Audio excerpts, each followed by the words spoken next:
Okay, so let's unpack this.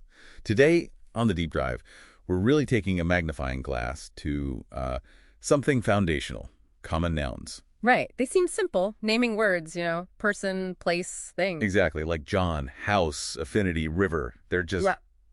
everywhere. The absolute backbone of, well, pretty much every sentence. And what's fascinating, I think, is just how fundamental they are. If you really want to get how sentences work, how we actually convey meaning, you've got to grasp nouns first. Absolutely. So our mission today is to kind of shortcut you, the listener, to being really well informed about one specific type, common nouns. And crucially, why understanding them is so important for talking clearly about, well, everything around us. So let's start right there. What exactly is a common noun? Define it for us.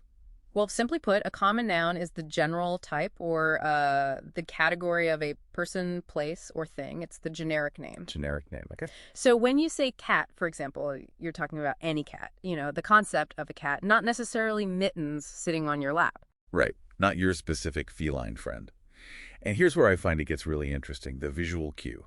Ah, yes. Common nouns, they're typically not capitalized, are they? Unless, obviously, they start a sentence. That's the key visual distinction most of the time. And you often see them with articles like a, in, or the, or maybe determiners like my, so like a dog, the city, my book. Exactly. Which, naturally leads to the question Yeah.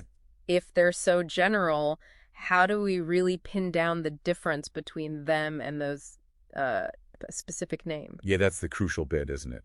The common versus proper noun showdown. It really clarifies things. So we have common nouns, like you said, city. Could be any city on the map. Mm-hmm. But then you have proper nouns, like, say, London. And that's one specific unique city. Precisely. And here's a key point. Mm-hmm. Every single noun in English falls into one of these two camps, common or proper, no exceptions. Okay. And the biggest, most obvious difference, the capitalization. Proper nouns always get that capital letter. Always. Regardless of where they pop up in the sentence. Yep. And it's not just some random grammar rule somebody made up. It's a really powerful signal. It shouts, this one's unique. Pay attention.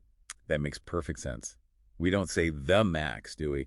Unless Max is, I don't know, a specific brand or something very singular. Exactly. So dog is common, but Max the dog is proper. Okay. And teacher is common. But Mrs. Smith is proper. Got it. So that capitalization really is doing heavy lifting in terms of meaning. It signals specificity. You've absolutely got it. And understanding that really deepens why certain words get that capital treatment and others don't. But even with, seemingly clear definitions, people still make mistakes, right? What are some common pitfalls we should look out for? Oh, definitely. A really frequent one is unnecessary capitalization of common nouns. Just because a word feels important doesn't mean it gets a capital letter. Ah, okay. Give me an example. Well, people often capitalize things like board of directors, or maybe a concept like theory of the cosmological expansion in the middle of a sentence. Right, because it sounds official or significant. Exactly, but capitalization for nouns isn't about importance. It's about specificity and uniqueness, whether it's a proper name. So it should be, my company's board of directors met. Lowercase b, lowercase d. Okay, so unless board of directors is the official unique name of that specific board, like the Acme Supreme Board of Directors, it stays lowercase. Precisely. Same for theories. It's just the theory of relativity, lowercase t, unless maybe it's part of a formal title of a book or paper. That's a really useful distinction. What about things like seasons or months and days? I feel like those get mixed up. They do. It's a classic confusion point. Seasons like summer, winter, spring, autumn are common nouns, no capital letters. Okay, so lowercase summer. Right. But days of the week, like Wednesday, and months of the year, like January, are proper nouns. They name specific days and months, so they always get capitalized. Ah, okay. Wednesday and January capitalized. Summer lowercase. Yeah. Got it. That's one to watch out for. Definitely. And what about words like money or information? I sometimes hear people say things like informations. Is that right? Ooh, good one. That brings up another key pitfall.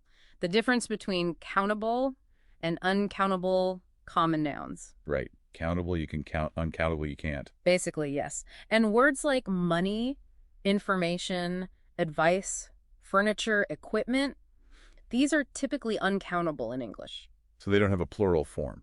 Generally, no. You wouldn't say monies or informations or furnitures. It sounds off, right? Yeah, it does. Instead, you talk about a lot of money or a piece of information or some advice.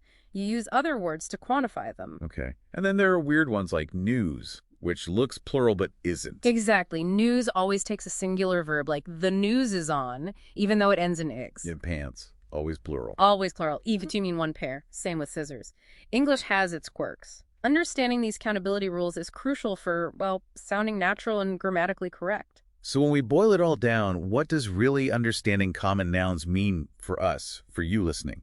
Well, I think it means going beyond just, memorizing a definition, understanding common nouns properly, especially that crucial difference from proper nouns, the capitalization rules, the countability thing. It's a fundamental step. It lets you build incredibly clear sentences. Precise sentences, unambiguous. Exactly. It cuts down on confusion, especially in more formal or technical writing. So it really isn't just about ticking grammar boxes, is it? Not at all. It's about laying the groundwork, the foundation for really powerful, really effective communication. Enabling clearer expression, maybe deeper understanding, too. Absolutely. Think of it this way. Mastering grammar isn't a one-off task. It's more like a continuous journey, right? And the more you read, the more you write, and the more you consciously kind of notice these nouns common and proper out in the wild, the stronger your grasp is going to become. It sharpens both your writing and your thinking.